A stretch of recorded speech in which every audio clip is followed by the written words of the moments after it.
I don't bite. Yeah. Standing. Benito. Aldo, You want to stand? Welcome she to doesn't AA. bite. She doesn't bite. She already had breakfast. Yes. I don't know, I heard one story. That was one time, one Christmas party. One time in Mexico. One time and we. Oh,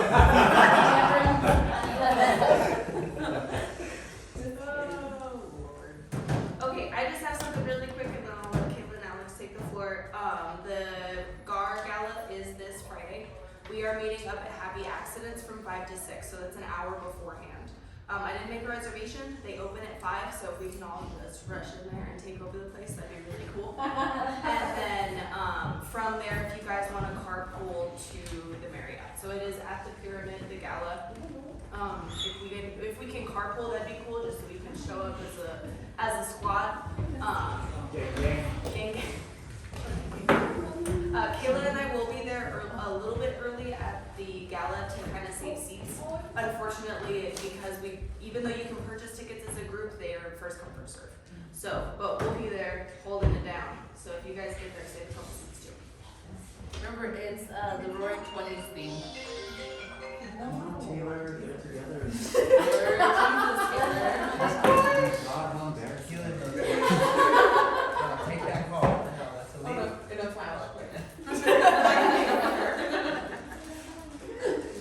It's the Roaring 20s theme, so if you guys want to dress up and just show up. Yeah.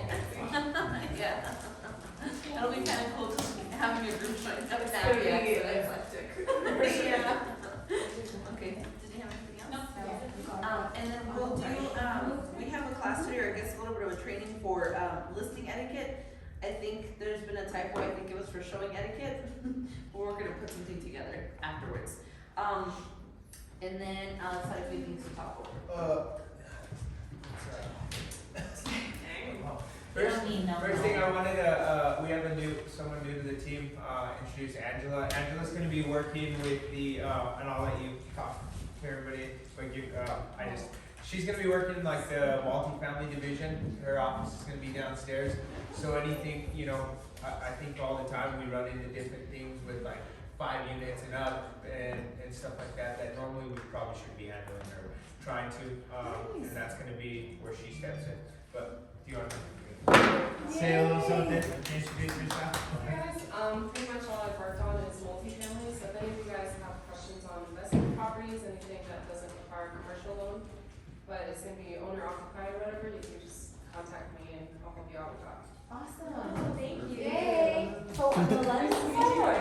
No, she's a real. She's a realtor, but like you guys look at like so a 5-plex for instance, it becomes commercial. Right.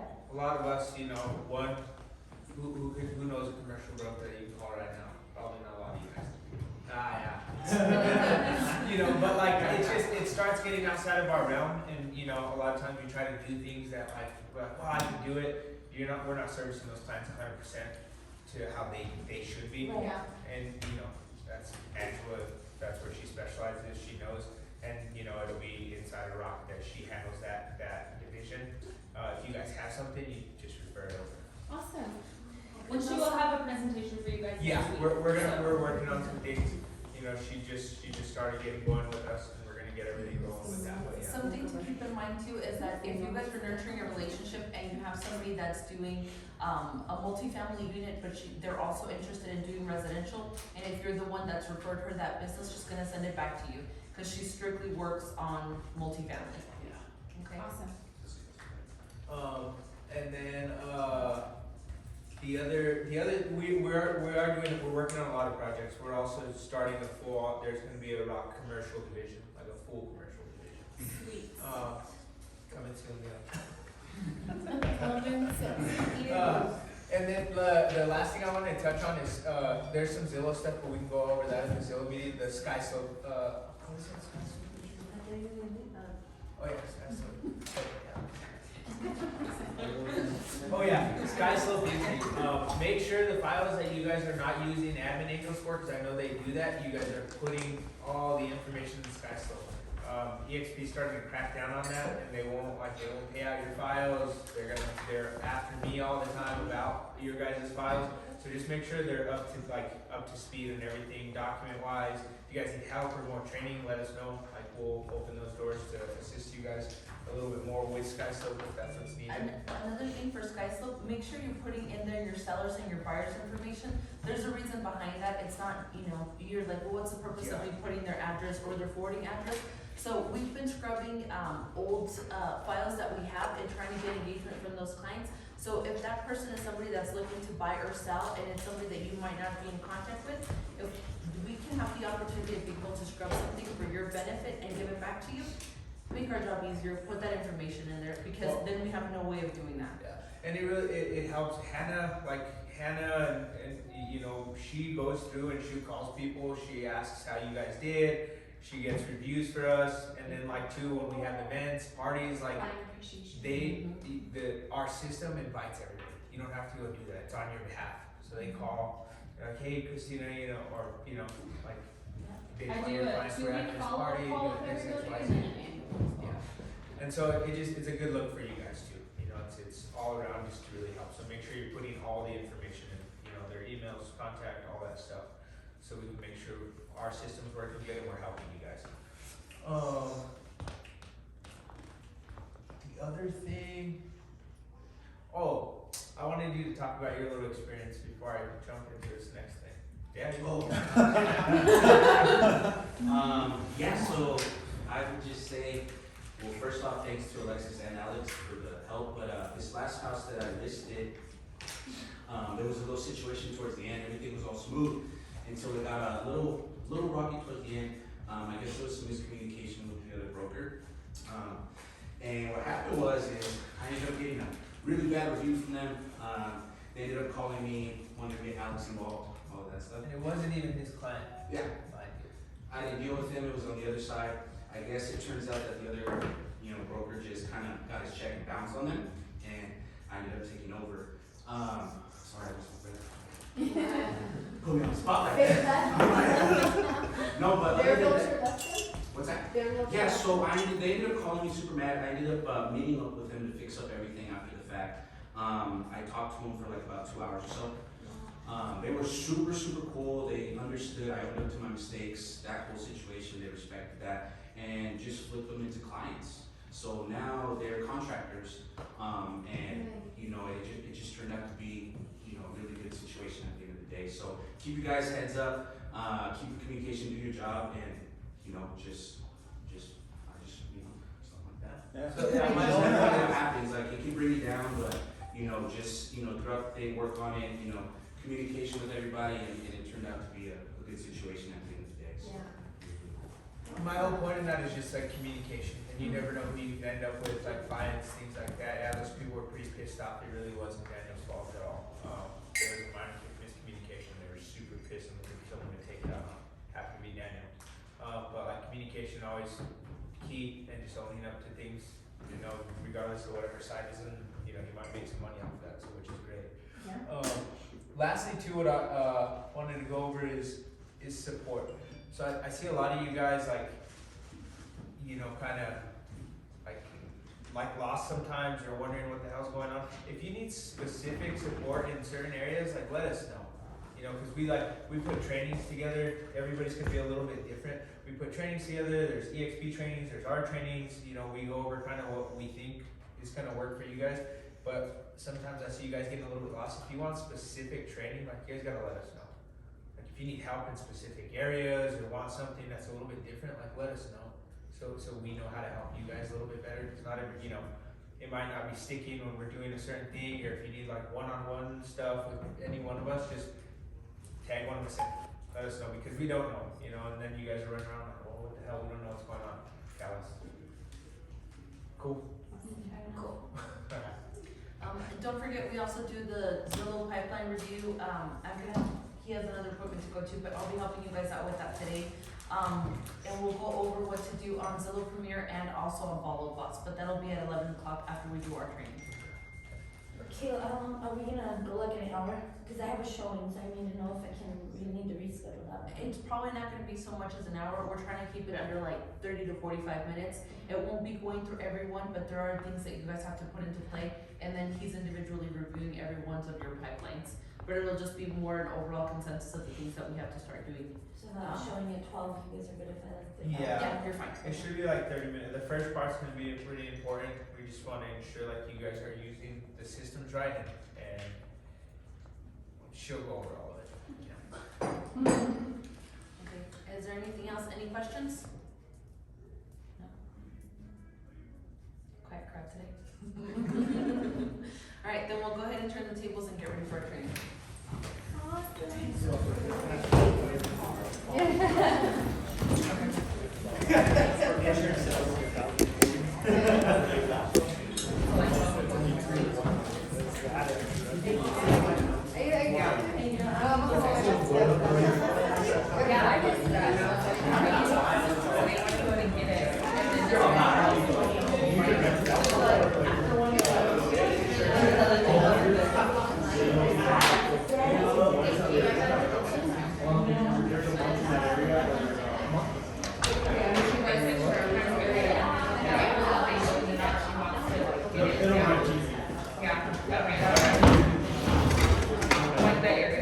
Oh my god. You're gonna get mad. That wasn't me.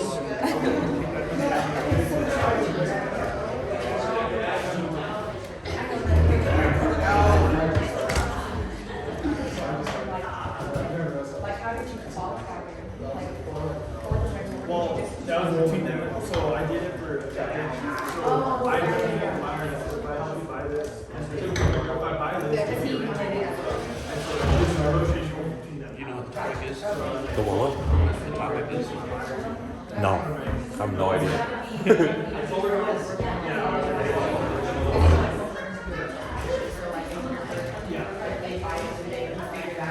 Yeah, I passed by the house, it's a clean house. Okay.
She's locked in, bro. She's locked in, so I'll get you in.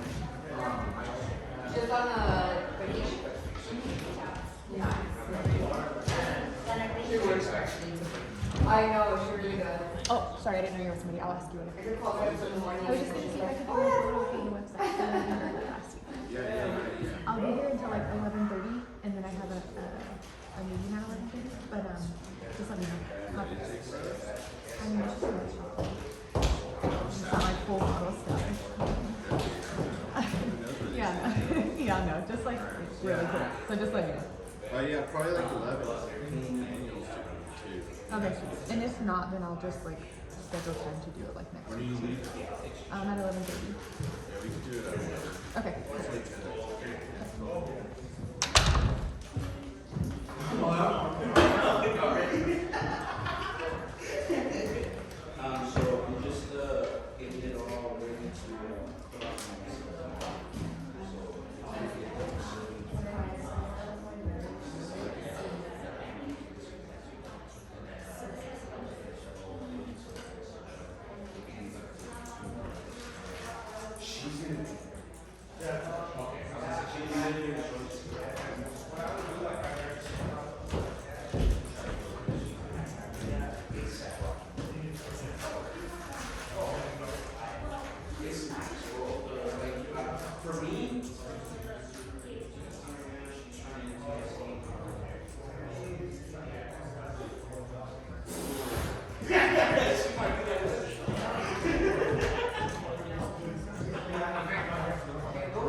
Gracias. And then we can also email this to you guys too. Just let me know.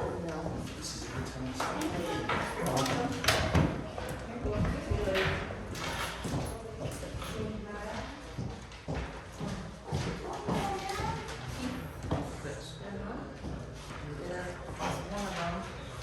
And then.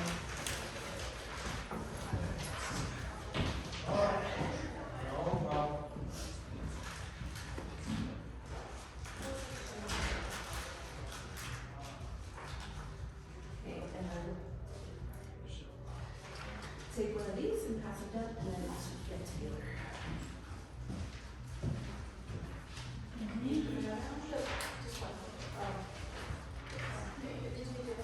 Yeah.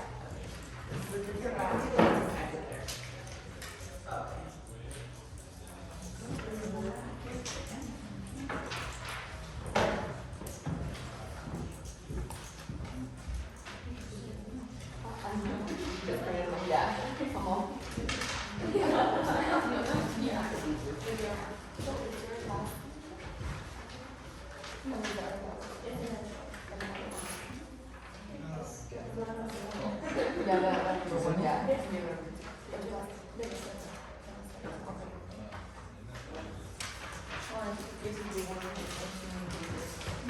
me give you one to these. Take the back one, I give you, right? I give you a number one? Yeah. Thank you, ma'am. Yes, please, for these, if you wanna give people, a lot of happiness here. Lots of happiness.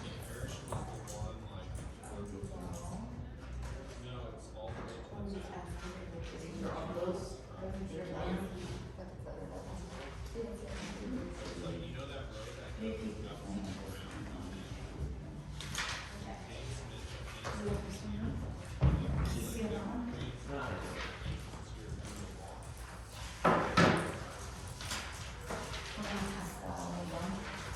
Oh, all done, we'll have it all, yeah.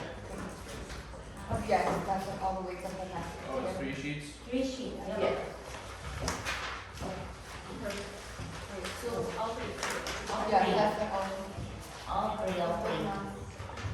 I'll put some back.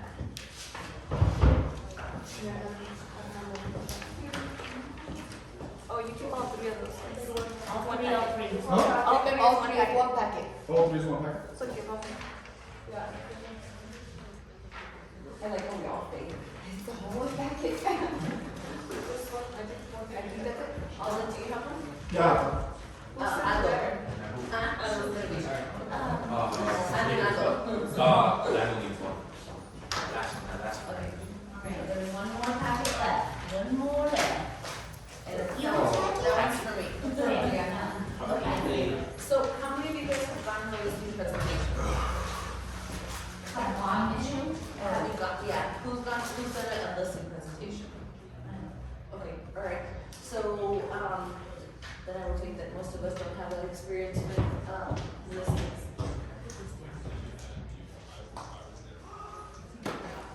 So like the background music, like when you're in a store shopping? Okay, so in that being the case, do you know where you would start with doing the listing presentation? I've done two, but it was with like someone in the room, so it was kind of Different, okay. CNA? Let's start from the point where you know somebody is interested in selling the property. What would your first step be from there? Have them show you the house. Like when you get to the house? No, hold on. Before that's even the case, when somebody picks up the phone and tells you that they're interested in selling, what's the first step that you're taking? why are you thinking something? Okay, so you'd start off with the questions as to setting up, getting your background information, information on the house.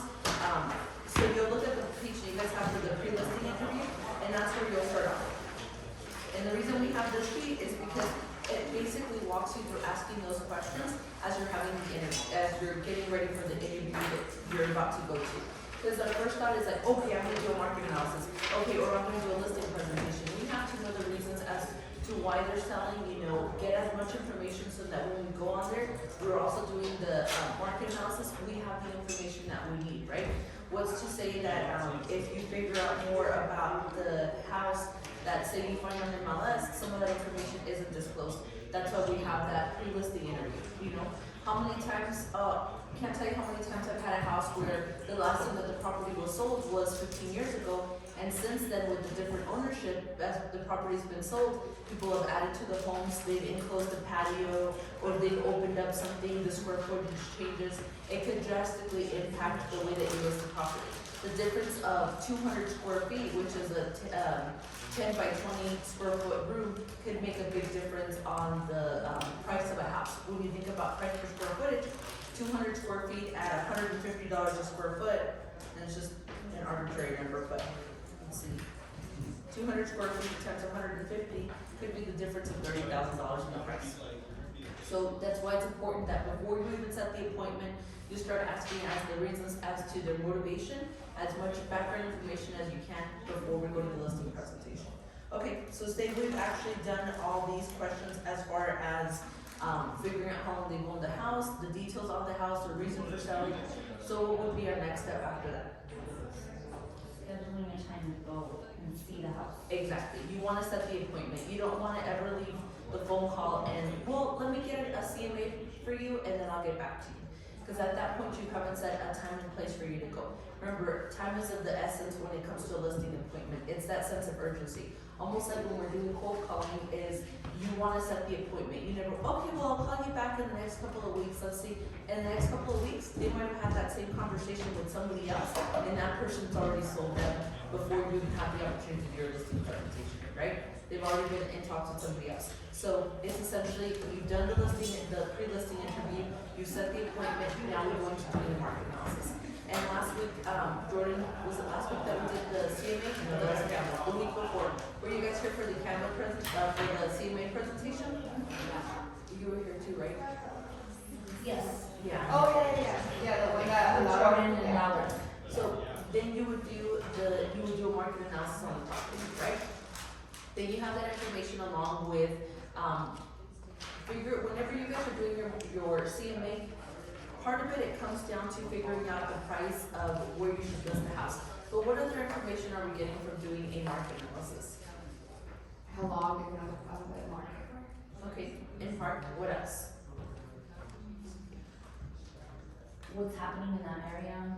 I was gonna say, you better know. Trends. Yeah, it's Got my trends. ass. Yeah.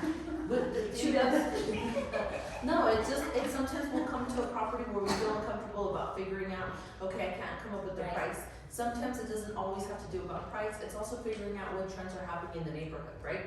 So say for instance, I know you had that one that was a mobile home, and it's like, well, it was really hard to try to market when that was going. Okay, well, if I can't find like properties, what are other things that are happening within our market, right? So say for instance, that house we'll use your example, right? There's a mobile house there, but most of the sales have been new construction, there's a new development. Although they're not apples to apples, and we're not gonna use those as part of the presentation, or as delivering a price, it very much has an impact in what you're at today, right? Because now the price of that land might go up. Now that mobile home, even if it's priced more decently, that's gonna be more appealing to somebody who's looking in that area, but can't necessarily afford new construction, right? So those are things to take into mind. Like Maria was saying, something else to take in mind is also the days on market, because a lot of times, our clients, what's the common thing you hear about how quickly houses are selling? That they're selling regularly. Right, so what are you gonna do whenever your house sits on the market for 21 days? How are you gonna explain that to your client, right? Verify like other houses that have been on the market in Yes, that area. so outside from just the market analysis where we're looking at the price, it has to do with the days on market. I know I was talking with Taylor and Sal earlier today, based on the area that you're in, outside of what's normal or what's the average isn't necessarily always a representation of the market that you're in. One community can be doing a lot better than another. Say even for like the outskirts, if you're in Belen to Los Lunas, those numbers can be very different. The average might be close to one another, but you need to figure out what trends are happening in that neighborhood. Say for instance, there's two neighborhoods, one that's new construction and those houses are about 3 years old. They tend to, have a good absorption rate, meaning that they're selling quickly because they still look like new construction. Say this neighborhood that's about 20 years old is having a slower absorption rate because the properties aren't in the same condition, right? So it's even taking that into consideration. It might not play, you know, that house that's 20 years old might still be a comp for one of these other ones. It's not apples to apples, but it's still to their benefit. But it's good to be mindful of that information when it comes to educating your seller. A lot of times what ends up happening is that, you know, we go to a listing presentation, we tell them, hey, this is what I can do for you, I can put it, I have social media, I can put a sign, I'm always gonna answer the call. But what they want is to make sure that you're well informed in your market. That's also what's gonna win you over. Sometimes it makes you more prepared than an agent who's been doing this a lot longer. Essentially what we do is figure out how to get the data that we get from the market and figure out how to educate our consumer or our seller on that market. So it's, okay, Mr. and Mrs. Seller, I'm seeing that houses are selling for this price. Houses similar to yours are selling for this price. Okay, I know that typically, you know, you hear houses are selling very quickly for above list price. Actually, the trend in your market, houses are selling in about 30 days and they're selling for about list price, if not just slightly below. That's something to be very mindful of, right? Doesn't that set the tone and the expectations for a listing going forward with their seller? As opposed to if you've never discussed that and all you've talked about is the price, then I'm gonna have in my head that everybody's told me that houses are selling for more than what people are asking for and they're selling within a couple of days. So if we haven't had that conversation, you haven't informed me about what's going on in the market, what's my expectation? What am I gonna say when it's been on the market for 2 weeks and I don't have any offers on it? Who am I gonna blame?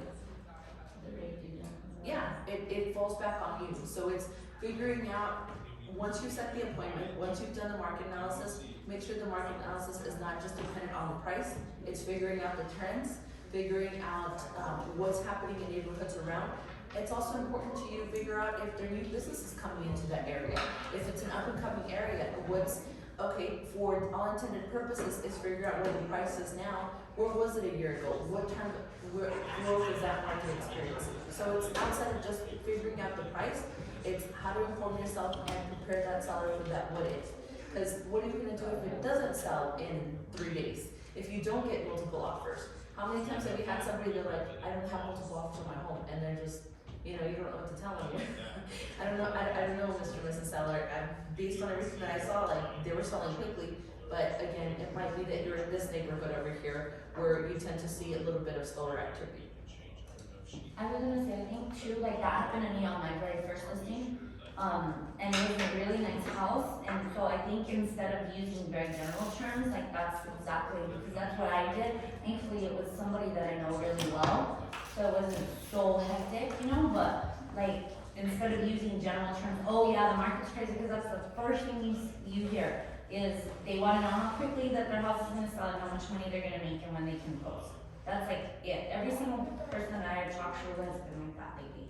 And so in my very first listing, I did that. I used like general terms. I used like the whole Albuquerque like days on market as a reference instead of using like the area specific. And I mean, yeah, we sold it, which was awesome. But we sold it after 2 weeks, and under we had actually dropped the price. $10,000. So you had to mitigate your client's expectations. Exactly. And now in their eyes, you know, well, if I found with somebody else, could I potentially sold it for more? And that's not to say that's going to be everybody's thought, but it's something that could very much happen if we're not prepping them for the what if. And I'll tell you, sometimes you'll lose an appointment when you're not the highest. There are some agents that will give a price just so that the seller thinks that that's what they're capping out at, and you might lose that listing. But you have a less likelihood of doing that if you have enough information to provide to your seller, where essentially you have facts behind what it is that you're selling, you're explaining to them. So if I tell you that no, that's not the price, you know, going in at $300,000 is too high for your house, you know, we actually should be at $275, it gives you a better, it justifies what you're saying, right? A lot of times you'll have, like I said, you'll have an agent that tells the client $300,000 because that's the number that they want. But a client will respect you more when you have that information and you can bring them down. So don't be afraid to stick to your guns and why you have to do. If there's compromise to be had, part of that has to be within like your listing agreement. What I've done is say for some instance, I've had a client who wants to start really high in the price. And against all advice, I wanna make sure that I get the listing, it might be my first one or I haven't had one, right? Having that conversation, alright, Mr. and Mrs. Seller, so if we start at 300,000, I'm telling you it should sell at 275. So if in 2 weeks we don't have any activity, every week I wanna drop it $5,000 until we get to my price point, right? Now I've already had that conversation, now there's already that expectation, and if I write it into my contract, then I'm not at 30 days trying to negotiate with you for a $25,000 price reduction, right? So figuring out how you can come to those terms with them and still get the listing, although that person might wanna start higher, but it's also within range. Now, if the house is worth 275 and they're wanting at 400,000, that's not worth your time. You're probably gonna be losing money in a transaction like that, cause they're not being realistic with their expectations. $25,000, $30,000 in this market, okay, you might be able to swing it. How do we handle that objection, like, they tell us, well, I wanna list my house for this much, and like, you're, in your mind, you're already thinking that's kind So of. that's what I was just explaining is, so say for instance, we'll do 275. Yeah, like the scenario, yeah. Yeah, right? So what I've done in those scenarios is I've told them, okay, we'll try your approach. Everything that I have, all the data that I've done, you know, you have this amazing presentation, you're very well informed in that market. Mr. and Mrs. Seller, you think that your house is worth 300 because you just installed the flooring and you've done the Venetian finish on your walls and you have stainless steel appliances and, you know, the reason as to why you think your house is worth that. Let's try your approach. If after 2 weeks the property isn't selling, then I would like to do another price reduction. If 2 weeks after that, there's not anything happening, I would like another reduction until we get to my target price. And also, again, it goes back to explaining the what if scenario. So say for instance, the property's been on the market for now 30 days, also making them aware that a property, what we see based on days on market is once we start going past that time, then people tend to ask as a client is, what's wrong with that house? There you go. You know you're gonna hear it all the time. So it's mitigating that, and sometimes your sellers don't think about that. So it's your job to be the one to mitigate those expectations and let them know the what if scenarios. Because there is a chance that, you know, if it sits on the market, we might have to sell it for less than what I told you. I'm telling you that top price, a price that I'm comfortable with is at 275. Now at 275, I have a chance for people to, there's more demand for the house and I'm able to push that price. You know, because people, a very outdated perception is, well, if I start higher, they're gonna offer me $290 and I'll settle for $295. That's not the market that we're in. It used to work before because people were used to properties being on the market longer, and that's how, if somebody bought property anywhere between 10 to 12 years, that's what they're used to doing. That's not the case anymore. Now we're looking at where if something is affordable, we get more eyes on it. You know, my price point for somebody looking at 275 to 300,000 is a big jump. Somebody who's qualified at 275 isn't always looking at 300. If they have a good agent, they're looking at 300 for the property that's overpriced, but that's few and far between. You tell another agent that their house, that they only qualify for 275, I'll tell they're probably looking up to 280. They're not trying to figure out where those other properties or those one-offs might be. So letting sellers know about Exactly. appraisers because they don't think about that either. that too, also making them aware that, okay, so we might get 300,000. Now, what if it doesn't appraise for that? Are you prepared to sell your property at the price that it gets appraised to? What if it gets appraised for 270? What are you gonna do in that point?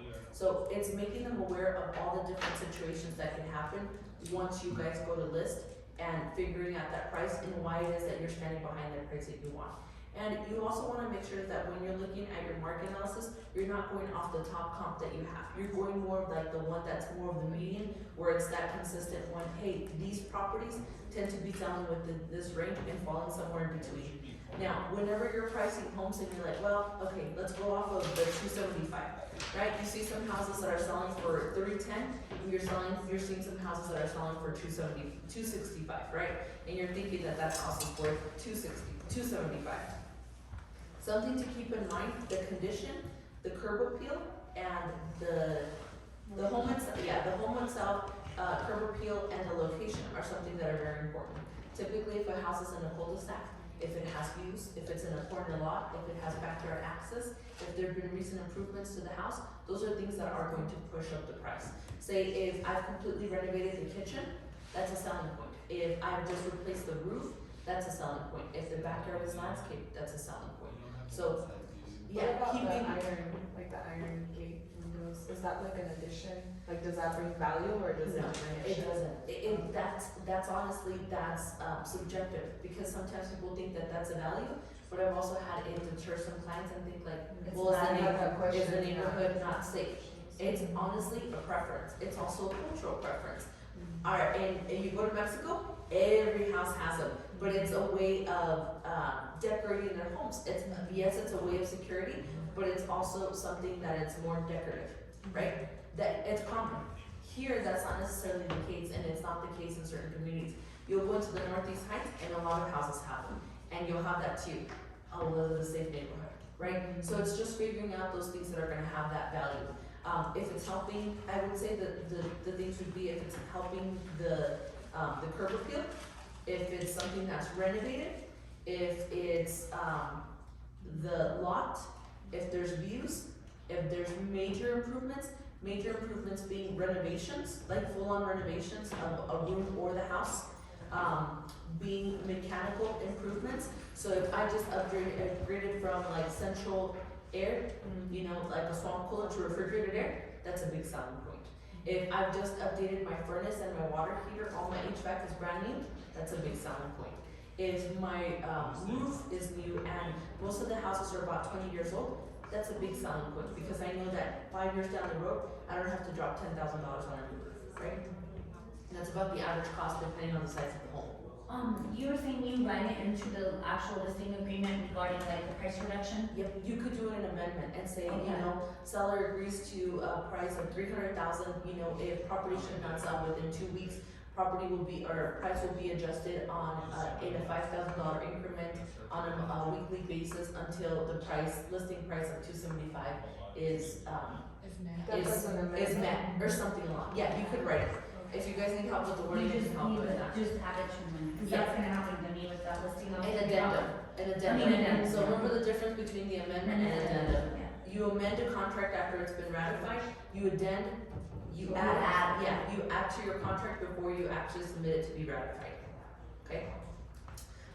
But going back to those would be improvements that can make a substantial increase in the price, where it might push your price to that. Say you do have a house where it's on, an oversized lot, you know, it's the corner one, it has views, the house is bigger, the square footage is bigger. That might be the difference between $25,000, but all those improvements that person has to see value, and not only the consumer, but also the appraiser. Those are things that they're gonna keep in mind, right? Having new mechanicals, new roofs, landscape backyards, renovated, part of the property, those are all things that the appraiser's going to take in mind, as opposed to the competition. Okay, so we already did our listing, so we got the call, we did our interview, we did our market analysis, we understood what different trends we had in the market. Now we give that information to our seller. Sorry, before you move on to the steps. So why is it, preferable to do the pre-listing interview like over the phone and then go look at the property? Instead of just, okay, well, what's Because it's gonna gonna help happen you to be more prepared. one time there, instead of trying to Yes. figure out the question? Yes, yes. It gives you a lot more information to be able to have a presentation, and there's a lot of questions a lot of things will come up within this listing interview that'll set you for that presentation. Say if I ask you in your pre-listing interview, you let me know that you're getting divorced and it's not I ask who's gonna be on the mortgage or who's gonna be on the listing agreement. Okay, well, we're actually getting divorced and, it's not a good divorce, right? Clients tend to bend, they tell you something about that. Now I'm gonna go into the presentation, I'm not expecting somebody, it doesn't create any awkward moments, we're just rolling seamlessly throughout the listing presentation. There's reasons behind why it sets even the tone of your transaction. Yeah, you're like, oh my God, this is so exciting, you guys are selling your home, or you're moving to something bigger, and it's all, no, we're moving to 2 separate homes and he's moving in with his mistress, It's setting up that conversation where, Now you, it's 3 bills. yes, those are the best. But it's something to be mindful of, and that's an extreme situation, but it just sets the tone for the transaction, having those questions answered before. So we've already done our listing interview, we've done our market analysis, we're prepared to have this conversation with our sellers. we've talked about the conversation when you actually sit down with the sellers. What's our next step when we actually go to the door, right? I ring the doorbell. What are we doing first? Okay, then shortly after I come into the home, what's our next step? I would look at the home. Have them take you on a Analyze tour. it. Yeah, exactly. And the reason that's important because I'll tell you, you'll be ready to do your listing presentation, and I've done it backwards. So I'm telling you from experience. I did that my first time. Exactly, where you essentially think about like, you know what, this house is gonna, and also, one thing before you ever go out to the property, don't discuss price before you see the house. 'Cause that's also happened to me. Okay, you wanna get a tour of the house because that sometimes, if you have a range in your mind as far as what you think the house could sell, and it's a swing between $10,000 to $15,000, and it's dependent on all those other things that we talked about, they can make an impact when you come to your listing presentation, and when you finally sit down, you could be off $10,000, $15,000. So having a tour of the home is very important. But that's So what we were doing the CMA, right? When we were. yes, okay, so we go ahead and have that tour with them, make sure to take notes, and at that time is, you already have some of this information, but there should be another part here, in the, sorry.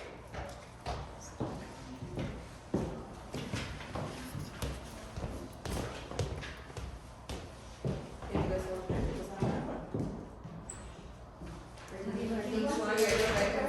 This one? Yes, it is that one. Okay, so we're going through the house, some of the information is pretty standard, you know, if you see the roof, it looks like it's in a triangle, it's pitched. As you're seeing some of this, it's important for you to also take off the sheet, because say for instance, you don't see the furnace and like, okay, does it actually have a furnace or are they wall units? So some of these questions you might be able to get answered as you're walking the house.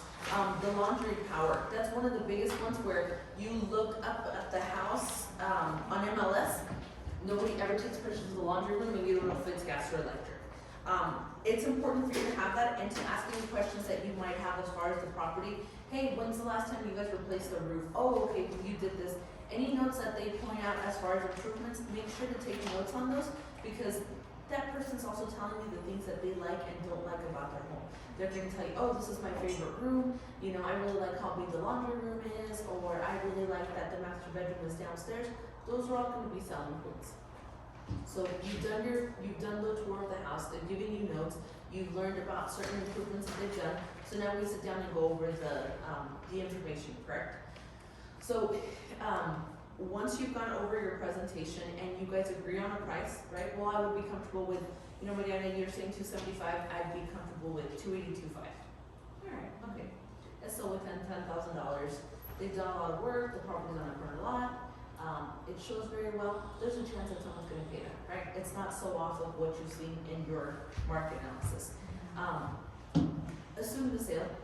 So don't get to that awkward point where you're like, so do you wanna sign the listing agreement? Assume it, okay, so in order for us to get started, let's start scheduling, let's start playing out what this would look like.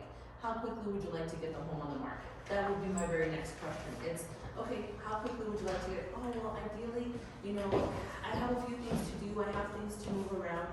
If at that point I'm at the house, I need to leave with a listing agreement. I need to know that at least I'm gonna send you one, but we've already worked it all out. I'm the one that's gonna be representing you. I'm giving you enough value where you're like, you know, I'm working with this person, right? So assuming that, if you put a question into their mind, like, well, I mean, should I interview other people? Right, if I finish my presentation, I'm like, okay, well, Think about it. yeah, think about it, let me know, and, you know, I'll call you tomorrow. You know, you've already lost that opportunity where you already have them engaged, assume it. So my next question would be like, okay, how quickly do you wanna get in the market? I also, when I'm walking through the house, hey, you know what, for pictures, I always like to talk about that. So for pictures, I recommend that, you know, we declutter the house, and it's not so much because you're cluttering anything, but it has to appear as if somebody doesn't live here. People need to see themselves. Or, you know what, I would, they're gonna ask you, okay, well, should I repaint the house? No, you know what, I think it, you know, just a minor touch-up. You're almost already having that conversation as if you were already their agent. So, and you'll be able to gauge that conversation where people give you the opportunity to do so. So say you sit down, you ask them realistically what that time frame looks like, and you work backwards. Okay, well, I'm gonna need about this much time, I think we need about 2 weeks for you to get the house ready, then I wanna schedule the photographer, then I wanna be able to do this, then I wanna be able to schedule an open house. Now it gives me a listing date. We talk about how long I'd like to do the listing agreement for. Don't do the listing agreement for anything less than 6 months. Some people won't wanna commit to a year because it's a long time. 6 months gives you your fair chance of being able to represent them and work with them. If you need to adjust with the price, then you have the opportunity to do so, right? As if you're gonna be fully engaged in trying to sell their property, you need at least a fair shake, right? So going into that conversation, you're working that timeline backwards and then getting to that, okay, we need to list the property by this house. Okay, so what I would like to do today is get the paperwork started. We list the property as of this date. We can sign the listing agreement knowing that we have 3 weeks to get the home ready to go.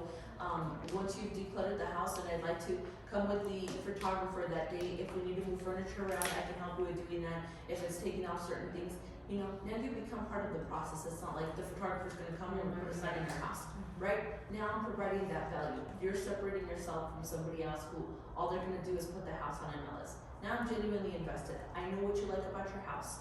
I've listened to it. I've educated you on the market, right? I'm providing value. And that's the difference between somebody who's just listing a house and somebody that genuinely is a listing expert and somebody that they can refer to as the expert in having that knowledge, right? So is it, at your discretion to see like what should be decluttered, like to give advice on that?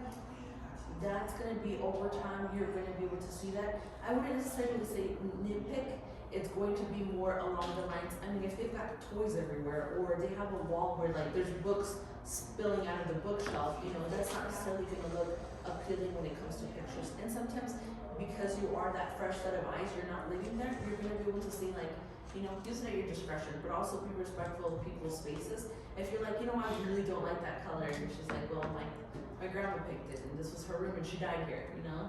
Well, you can't come back from that. Yeah. Right, but it's up to you to really kind of like see what's gonna make the pictures look a Yes, little. but it's also what's feasible for that client and for that demographic. As far as like the price point. Now, say if I'm selling $1 million house, you better believe I'm gonna want that thing to look as close to perfect so that I can make sure that I get top dollar for it, right? Most of the times those houses are.